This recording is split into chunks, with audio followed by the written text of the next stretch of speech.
السلام عليكم ورحمة الله. اللهم صل على سيدنا محمد والآله وصحبه وسلم. فطاير هشة وسهلة ولذيذة قد ايه، شايفين شكلها جميل جدا، مغري فعلا يعني. لفطار لعشاء لسحور رمضان، ممتازة جدا كده مع زبادي بقى او كوباية عصير، بجد سهلة جدا والشكل بيتكلم على الفطاير.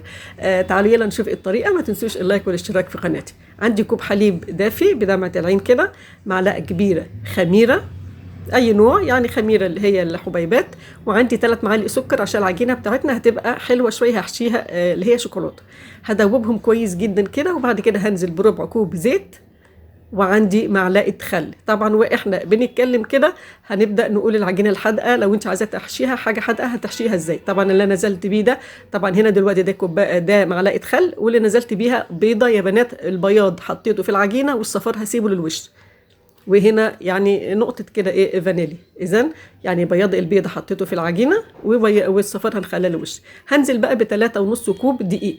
خدت ال3.5 كوب دقيق او اقل شوية على حسب نوعية العجين، حسب نوعية الدقيق عندك بيفرق طبعا. بس احنا بنحط الدقيق بتاعنا شوية بشوية لغاية ما هتلم معاكي كده. العجينة بتاعتنا دي بتبقى فيها نسبة تلزيق شوية يا بنات، يعني طرية جدا عشان تطلع الفطاير بتاعتك طرية. شايفين بتشبط لسه في الايد ازاي، يعني ملزقه حاجات بسيطه لكن سايبه الطبق وسايبه ايديك. تمام كده، يبقى كده القوام المظبوط. سيبيها بقى في مكان دافي لغايه ما تخمر، ونبدا نشتغل فيها. بعد ما خمرت بصوا ما شاء الله اتضاعف حجمها، نبدا نفردها بقى ونقطعها، ونبدا نعملها زي كور كده علشان تسهل علينا واحنا بنفردها على الطبق، على المفرش بتاعنا او على الرخامه، مفيش مشكله. اهم حاجه بس احنا هنا في الفرد بتاعنا، يعني انا عايزه ليها سمك يا بنات، يعني ليها تخن كده، ليها قلب، علشان لما بنيجي نقطعها نلاقيها فيها يعني تخينه شويه، نفس الحجم اللي انتوا شفتوه كده في اول الفيديو.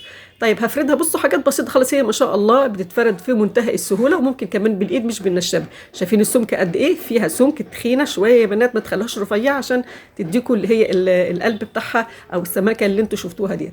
اي نوع بقى شوكولاته قابل للدهن، يعني مش لازم نوتيلا، اي نوع، في انواع كتيره وسعرها يعني معقول يعني شويه.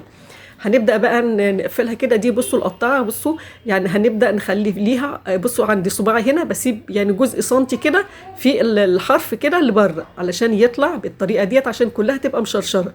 يا ريت فاهمين قصدي. شايفين بتطلع، ده ميزه اللي هو الشكل ده هنا صاج مدهون. ميزه الشكل ده يا بنات ان هي بتدي حجم موحد، يعني بالظبط بالسنتي يعني زي بعض، وفي نفس الوقت شكل جميل، وبتقفل جدا اللي هي بتقفل خالص على الشوكولاته ما تخليهاش تطلع. شايفين انا بخلي اللي هي القطاعه بتاعتي بعيده شويه عن الحرف، يعني لجوه شويه. شايفين اهي، ركزوا كده معايا.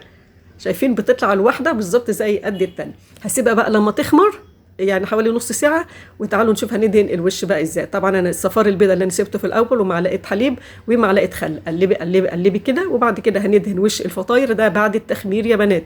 سبتها حوالي نص ساعة علشان تخمر. احنا دلوقتي في جو ساقع، لكن لو في الصيف طبعا انت هتسيبها حوالي 10 دقايق تلاقيها خمرت.